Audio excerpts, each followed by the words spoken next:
지역 시사 이슈를 중심으로 사람들의 이야기를 담는 UBC 시사진단. 울산 이슈의 중심에는 시사진단이 함께하겠습니다. 울산을 스마트 산업도시로 이끌겠다던 유니스트가 최근 본격적인 행보를 보이고 있습니다. 바로 유니스트 인공지능 혁신파크, 지난 1월 사업단을 꾸려서 출범을 했는데요. 4차 산업혁명의 핵심 기술인 AI를 통해서 울산을 다시 일으킬 수 있을지 기대가 됩니다.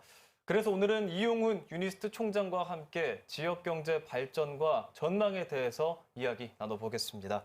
어서 오십시오. 안녕하세요. 네, 반갑습니다. 반갑습니다. 네. 이제 취임하신 지 정확히 1년 한 2개월 정도 되신 걸로 알고 있는데 연초부터 많이 좀 바쁘실 것 같습니다. 어떻게 좀 지내셨나요? 작년에 기획했던 사업들이 네. 이제 하나씩 출범하고 있고 또 저희는 내년에 사업을 기획해야 돼서 네. 나름대로 바쁜 시간을 보내고 있습니다. 네, 바쁘시겠습니다. 오늘 본격적인 이야기에 앞서서 오늘 주제에 대해서 영상 준비했습니다. 함께 보시죠.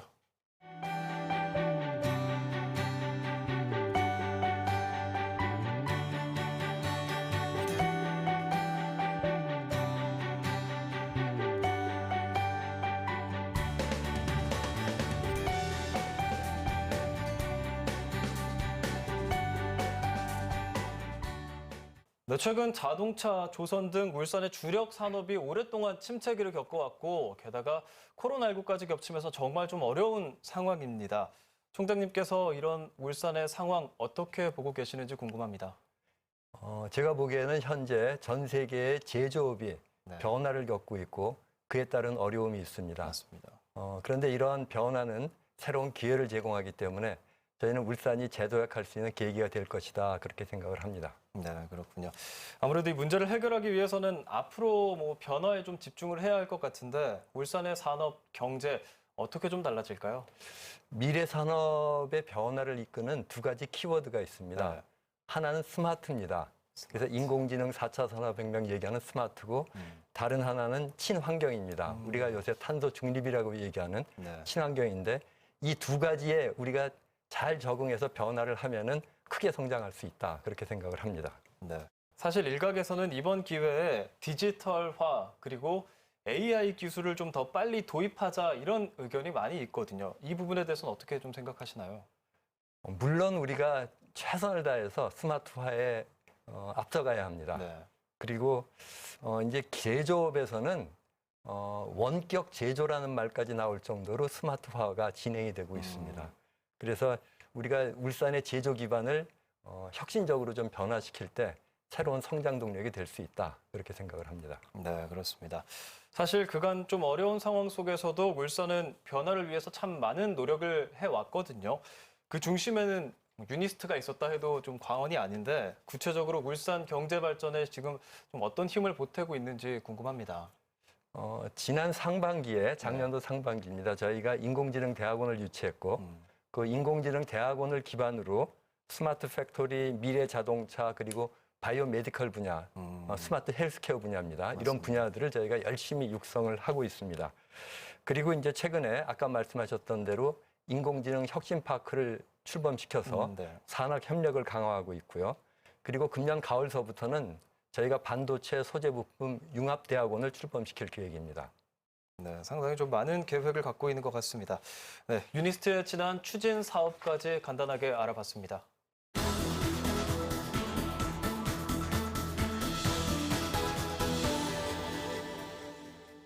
네, 지금부터는 최근 출범한 인공지능 혁신파크 이 부분에 대해서 좀 자세하게 이야기 나눠볼 건데요.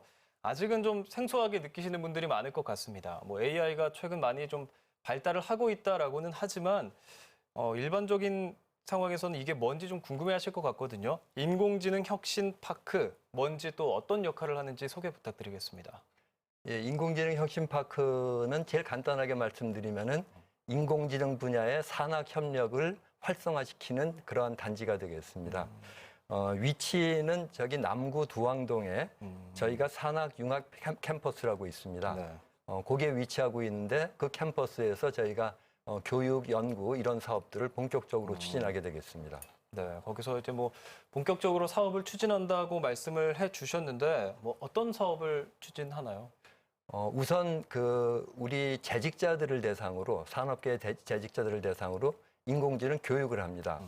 저희 교육은 굉장히 좀 소수 정예 정도 형식의 교육을 하게 되고요. 그리고 또 이제 산학 공동 연구를 하게 되고, 그리고 또 스타트업을 육성을 하게 됩니다. 스타트업과도 우리가 교육을 하고 또 공동 연구를 하는 그러한 형태로 저희가 육성을 할 계획입니다. 네. 이 인공지능 혁신파크가 출범이 되는데 그것도 우리나라의 어떤 대표적인 산업 수도라고 할 수 있는 우리 지역 울산에서 출범을 하게 됐거든요. 이건 어떤 의미를 갖고 있다고 생각하시나요? 울산은 이제 전통적으로 중후장대한 산업을 가지고 있습니다. 네. 그런데 이제 이 중후장대한 그 산업들이 4차 산업 시대를 준비해야 되는데 네. 그걸 위해서는 저희가 스마트 팩토리 쪽으로 가야 되고요. 우리가 이제 거기에 대한 인력들을 양성해야 되고 그런 일들을 해야 되는데 저희 혁신파크가 그 핵심에서 네. 우리가 울산의 4차 산업혁명을 준비하는 그러한 단지가 될 겁니다. 네. 사실 유니스트 인공지능대학원이 동남권 최초로 지난 2020년 9월에 개원을 한 걸로 알고 있거든요. 그렇다면 많은 지역 가운데 왜 울산인가 하는 그런 의문들이 좀 있을 것 같습니다. 울산에 이 인공지능이 필요한 이유는 무엇이고 또 이번 사업으로 인해서 기대되는 효과는 또 어떤 게 있을까요? 울산은 제조업의 중심이기 때문에요. 네. 인공지능 사업이 들어가서 굉장히 큰 효과를 낼 수가 있다. 그런 생각을 합니다. 그렇죠. 그래서 특히 저희가 울산에서는 스마트 팩토리를 좀 중심으로 네. 우리가 추진을 해 나가야 된다. 그런 생각을 합니다. 그래서 제조업의 중심 울산이 스마트 팩토리를 통해서 4차 산업혁명 시대에 진입할 수 있는 그런 기반을 제공하는 것을 목표로 하고 있습니다. 네. 제조업을 기반으로 하고 있는 울산이기 때문에 제조 혁신의 효과가 클 것이다라는 기대인 것 같습니다. 이 인공지능 혁신파크가 앞으로 울산에만 국한되는 게 아니라 어떤 동남권에서 좀 다양한 역할을 할 것으로 기대가 된다고도 들었거든요. 어떤가요? 저희가 이제 인공지능대학원을 처음 유치를 하면서 동남권 지역에 있는 기업들한테 얼마나 우리 인공지능대학원에 관심이 있으십니까? 네. 그리고 혁신파크에 얼마큼 관심이 있으십니까? 하고 문의를 했는데 네, 어떤가요? 340개의 기업이 관심이 있다고 저희한테 대답을 해왔습니다. 그렇군요. 그래서 굉장히 기업들이 인공지능에 목말라 하고 있다 하는 그런 생각을 합니다. 그래서 저희 인공지능 혁신파크를 통해서 그 기업들이 인공지능을 접목해 나갈 수 있는 그러한 계기를 마련해 드릴 것으로 생각을 하고 있습니다. 네, 이번 인공지능 혁신파크가 그런 부분에 대한 갈등을 좀 해소할 수 있었으면 하는 기대를 해보겠습니다. 네, 지금 유니스트의 인공지능 혁신파크에 대해서 이야기를 좀 나누고 있는데 궁금한 부분이 지난 5일이죠. 디지털 뉴딜 MOU를 울산시와 체결을 한 걸로 지금 알고 있습니다. 관련된 내용을 좀 살펴보니까 먼저 지금 계속 이야기 나누고 있는 AI 있고요. 또 반도체에 대한 MOU도 있고 또 스마트 헬스케어까지 이렇게 세 가지로 체결을 한 걸로 알고 있는데 각각 좀 어떤 내용인지 총장님께 이야기를 좀 들어보겠습니다. 예, AI는 인공지능이니까요. 네. 인공지능에 대해서는 이제 조금 전에 말씀드렸던 대로 그 인공지능 대학원하고 인공지능 혁신파크 사업을 통해서 저희가 시작을 하고 있습니다.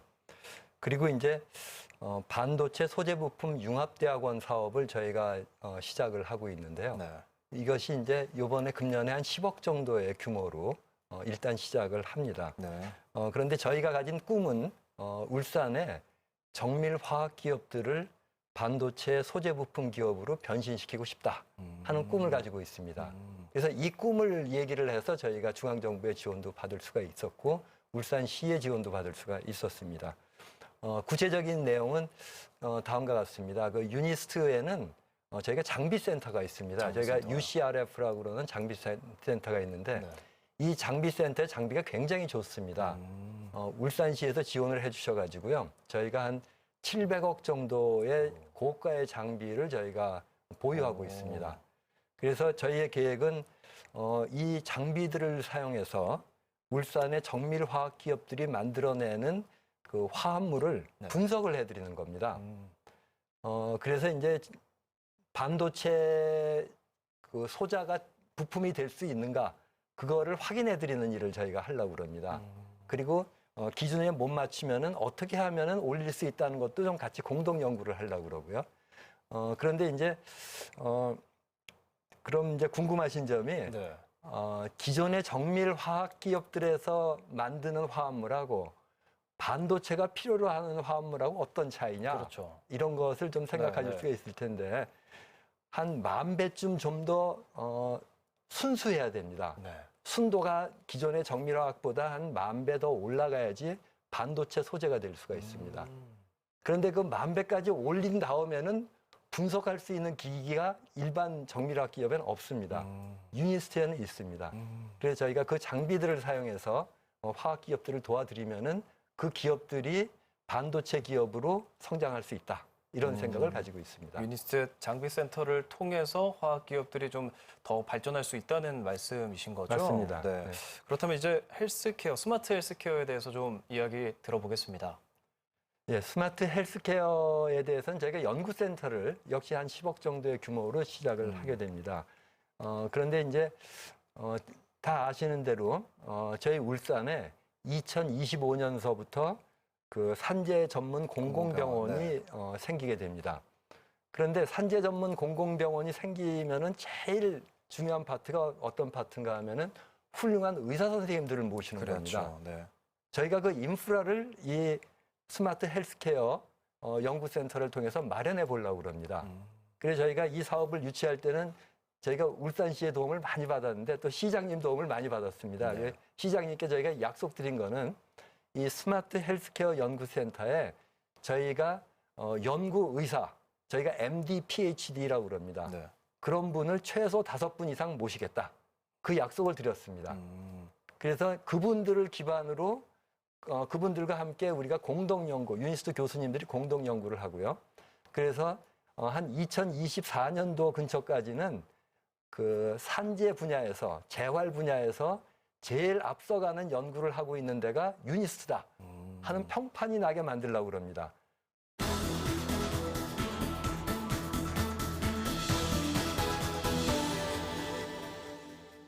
네, 지금부터는 인공지능 혁신파크와 관련해서 이 주요 현안 그리고 대책 방안에 대해서 좀 알아보겠습니다. 쭉 총장님 말씀 지금 들어보니까요. 이 인공지능 혁신파크의 주요 사업들이 아무래도 모두 기업과의 협력이 좀 중요할 것 같습니다. 아까 말씀해 주시기로 아까 340개 이상의 기업들이 관심을 갖는다고 얘기는 해 주셨는데 울산 아무래도 우리 지역의 기업들의 반응은 어떤지도 궁금하거든요. 예, 제가 이제 이 사업을 시작하면서 네. 교육 사업을 하면서 이제 저희가 지난주서부터 교육 사업을 시작을 했습니다.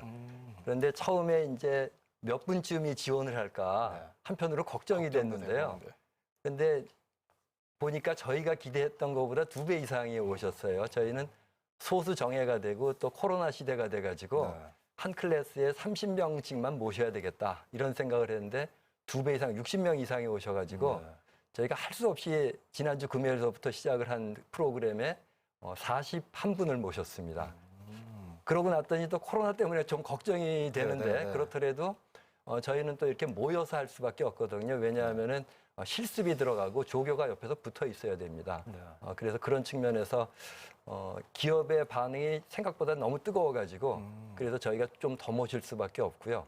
연구 사업도 시작을 했는데 연구 사업은 저희가 예산 때문에 한 7개 회사밖에 지원을 못 하겠다 그랬는데 15개 회사가 지원을 해서 또 이렇게 뽑느라고 저희가 애를 네. 먹었고 그다음에 저희가 벤처 기업들을 좀 입주시켜서 공동 연구를 하겠다 그러면서 생각한 게 최대한 10개 기업 정도 우리가 모실 수 있겠다 그랬는데 16개 기업이 왔어요. 그래서 야, 이것도 어떻게 선발하나. 그래서 계속 네. 지금 선발 때문에 고민을 하고 있습니다. 그래서 반응이 굉장히 뜨겁다. 이걸 저희가 확실히 말씀드릴 수 있습니다. 네, 아무래도 지금 기업들이 많이 관심을 갖는다는 자체가 이러한 변화가 뭐 선택이 아니라 이제는 뭐 필수가 됐다라고 말할 수 있을 것 같은데 아무래도 기업들이 이런 상황에 대해서 좀 부담을 갖고 있다고 봐도 괜찮을까요?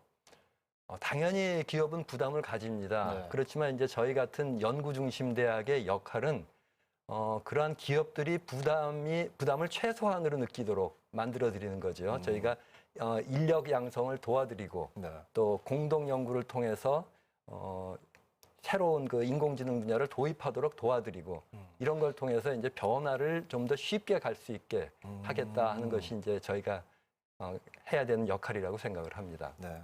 그럼 아무래도 그런 과정을 통해서 뭐 품질 향상이나 매출 상승 뭐 이런 기업의 직접적인 수익에도 좀 도움을 주실 수 있다 뭐 이런 의미가 되겠죠?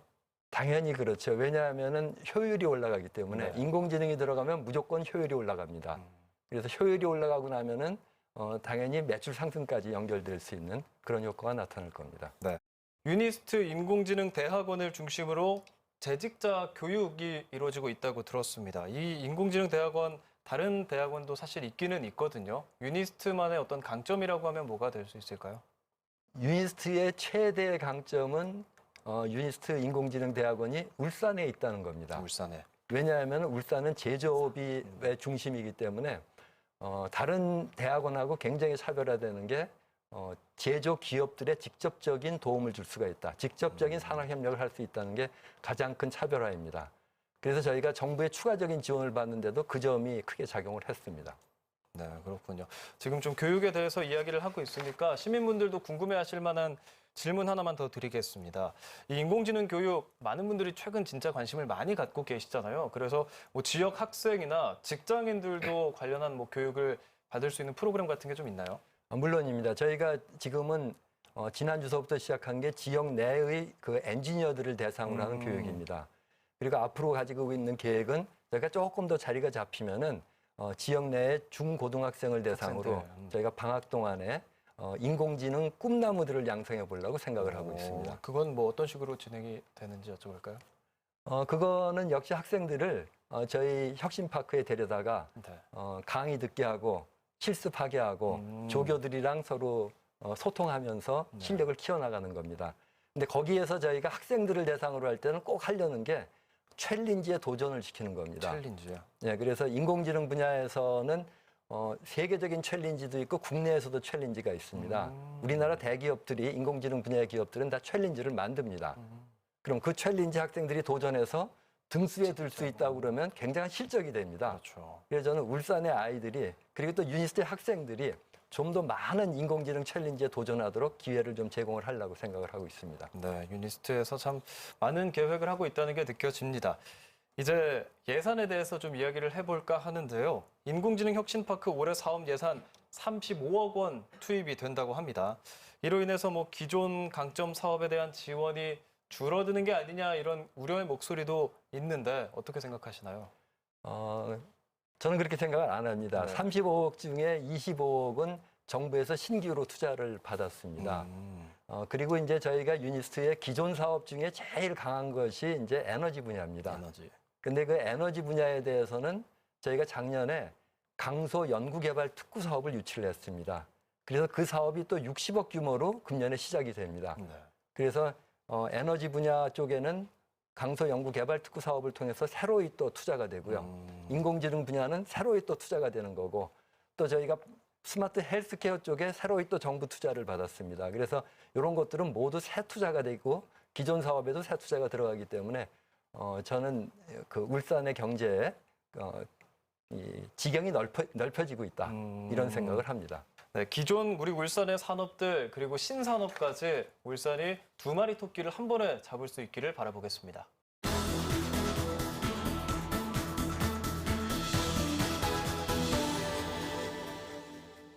네, 오늘 유니스트 이용훈 총장과 함께 울산 경제 변화 그리고 미래 비전에 대해서 이야기 나눠보고 있는데요. 사실 저 같은 뭐 일반인들은 인공지능에 대해서 최근에 뭐 TV 프로그램 등을 통해서 상당히 많이 좀 접하거든요. 뭐 AI와의 대결을 하기도 하고 또 AI가 뭐 현재 있는 인간의 목소리를 뭐 모창을 해서 뭐 돌아가신 분의 목소리를 흉내를 내기도 하고 뭐 이런 부분에 대해서 상당히 좀 많은 중점 사업이 있을 것 같은데 유니스트에서는 좀 어떻게 하고 있는지 궁금합니다. 저희가 이제 AI 혁신파크 사업을 기획할 때 네. 혁신파크 사업의 맨 가운데는 AI 대학원이 있습니다. 네. 인공지능 대학원이 있고요. 그 다음번에 응용 분야들이 이렇게 붙어 있습니다. 네. 첫 번째 응용 분야로 저희가 생각한 게 이제 스마트 팩토리입니다. 팩토리. 두 번째 응용 분야가 스마트 헬스케어. 세 번째 응용 분야가 자율주행차입니다. 그리고 네 번째 응용 분야가 인공지능 반도체입니다. AI 반도체. 그래서 앞으로는 저희가 반도체 분야까지도 울산에서 한번 해보겠다. 뭐 이런 꿈을 가지고 있는데요. 근데 지금 조금 아까 말씀하신 그런 내용은 AI 플러스 문화입니다. 문화. 그래서 저희가 얘기할 때는 컬처 테크놀로지라고 그럽니다. 네. 그래서 문화 기술에 지금 AI가 접목되고 있습니다. 요 컬처 테크놀로지 관련해서 AI를 접목시키는 거는 저희가 좀 비밀 프로젝트로 진행을 하고 있습니다. 그래서 드러나지는 않지만 네. 저희가 거기에 투자를 시작했다. 그리고 그 결과는 한 2년쯤 후에 나올 거다. 이런 말씀을 드리고 싶습니다. 네, 그렇군요. 좀 기대가 됩니다. 인공지능 혁신파크 향후 목표 중점 사업에 대해서 좀 얘기해 주시죠. 예. 아까 말씀드렸듯이 이제 스마트 팩토리, 스마트 헬스케어, 자율주행차, 인공지능 반도체 네. 4개가 중점 사업입니다. 네. 그 중점 사업은 저희가 확실하게 추진을 해 나가려고 일을 좀 열심히 하고 있고요. 저희 팀들이 다 구성됐고 하나하나가 새 사업으로 기획이 되고 있습니다. 네. 그리고 우리 학생들이 이 인공지능 분야에서 세계 최고의 인재들로 성장할 수 있도록 저희가 지금 토대를 마련을 하고 있습니다. 저희가 하는 사업 중에 하나가 뭔가 하면 인공지능 연구 동아리 사업입니다. 연구 동아리요? 네, 그래서 지금 계획으로 금년 중에 인공지능 연구 동아리를 20개에서 30개쯤 만들려고 그러는데 저희가 1차적으로 한번 학생들을 모집을 해봤더니 연구 동아리 하겠다는 애들이 좀 너무 많아요. 너무 많아서 이제 예산을 조금 더 집어넣어서 더 많이 만들어야 되지 않나 하는 생각을 합니다. 그래서 연구 동아리가 활성화되면은 그 학생들이 이제 국내외의 인공지능 챌린지에 도전을 하게 되고요. 네. 거기에서 아마 제 생각에 2, 3년 후면은 우승하는 학생들이 나올 겁니다. 총장님께서 지금 취임한 지 1년 2개월 됐다고 저희 초반에 좀 얘기를 했는데 그때 해야 할 일을 잘하는 대학을 만들겠다 이런 또 이야기를 해주셨어요. 울산의 미래 발전을 위해서 유니스트가 이제 좀 해야 하는 일, 역할 뭐라고 생각하시나요? 제가 이제 처음에 말씀드린 게 제조업이 전 세계적으로 변화를 겪고 있다. 그리고 변화의 중심에는 2가지 키워드가 있다. 하나가 스마트, 다른 하나가 친환경. 네. 그래서 저희 유니스트가 해야 될 일은 스마트 분야와 친환경 분야에서 제일 앞서가면서 우리 울산의 기업들이 스마트한 세계와 친환경의 세계에서 세계를 선도할 수 있도록 도와드리는 것. 그것이 저희가 해야 될 일이라고 생각을 합니다. 마지막으로 우리 울산 시민분들께 좀 전하고 싶은 말씀이 있다면 해주시죠. 예, 제가 울산에 오니까 굉장히 그 신산업에 대해서 신기술에 대한 기대가 큽니다. 그래서 제가 좀 할 일이 좀 있구나 하고서 굉장히 좋아했는데 그러다 보니까 조금 부족한 부분이 눈에 보인다 하는 거죠. 이게 뭔가 하면은 울산에는 젊은 사람들이 놀 수 있는 생활하는 그 문화적인 공간이 좀 부족하다 하는 생각을 합니다. 제가 이제 대학교에서 교수로서 오랜 시간을 보냈는데 네. 젊은 사람들은 좀 이렇게 데이트할 공간도 필요합니다. 맛있는 그렇죠. 거 먹고 다닐 공간도 필요합니다. 네. 그런 공간이 울산에 좀 부족하지 않나. 그래서 제가 혹시 기회가 된다면은 네. 울산의 선바위 근처에 네. 과학문화마을 같은 거를 좀 조성하면 어떻겠나 하는 그런 제안을 드리고 싶습니다. 과학문화마을도 어떤 뭐 데이트 코스로 이용할 수 있는 그런 좀 공간으로 만들겠다는 말씀이신가요? 그렇습니다. 그래서 문화라고 붙으면은 이제 젊은 사람들이 그 요새 좋아하는 버스킹 공연 같은 것도 이렇게 볼 수가 있고 그리고 보고 나서 맛있는 것도 먹을 수가 있고 그리고 자연도 즐길 수가 있고 네. 이제 그런 공간을 통틀어서 제가 문화라고 말씀을 드립니다. 네, 좋습니다. 지금 이렇게 총장님이랑 이야기를 나눠보니까 울산에 대해서 참 애정을 많이 갖고 계시고 울산 지역 거점 대학으로서 그냥 과학의 발전만 신경 쓰시는 게 아니라 거기에 국한하지 않고 문화 등등 울산의 다양한 부분에 대해서 발전을 계획하고 계신다라는 생각이 좀 듭니다. 이제 진짜 좀 마무리를 해야 할 시간이 됐는데 우리 프로그램 보시면 아시겠지만 엔딩곡을 우리 사전에 게스트분께 추천을 받아서 듣고 있거든요. 오늘 소개할 곡 뭔지 궁금합니다. 네, 페파톤스의 행운을 빌어요입니다. 페퍼톤스의 행운을 빌어요. 저도 참 좋아하는 곡인데 왜 이 곡을 선곡하시는지 여쭤봐도 될까요? 네, 페파톤스의 멤버로 있는 이장원 씨가 네. 제 아들입니다. 그 상당히 유명한 아티스트고 음악적으로도 굉장히 많이 인정을 받고 있는데 우리 총장님 가족이라고 하니까 또 감회가 신기합니다. 어떻게 이렇게 유명한 뮤지션이 가족의 영향을 사실 과학자 집안이니까 얼핏 좀 이렇게 어울리지 않는다라는 생각을 하시는 분들이 많이 계실 것 같습니다. 어떤 영향을 받은 게 있을까요? 네, 저희 집사람이 피아노를 전공했고요. 저도 개인적으로는 카이스트 교수 중창단을 오래 했습니다. 그래서 노래하는 거를 상당히 좋아했고요. 그러다 보니까 우리 아이도 어릴 때부터 네. 혼자서 자꾸 노래를 하더라고요. 그래서 가수 쪽으로 나간 것 같습니다. 아, 그렇습니까? 제가 좀 이걸 미리 알았으면 우리 총장님께 노래 한 소절 좀 부탁을 드렸어야 되는데, 네, 좋습니다. 뭐 가족분들이 다 이런 다양한 역량이 있기 때문에 더 문화에도 관심을 가져주시는 것 같습니다. 오늘 4차 산업혁명의 이 거센 물결, 코로나19의 장기화까지 겹치면서 개인은 물론이고 지역 전체 대전환을 이끌고 있습니다. 이렇게 점차 좀 빨라지는 변화 속에서 기업이 생존하기 위해서는 미래를 선도할 역량을 키우는 게 그 어느 때보다 중요한 시기로 보입니다. 오늘 시사진단 여기서 마치겠습니다. 시청해주신 여러분 고맙습니다.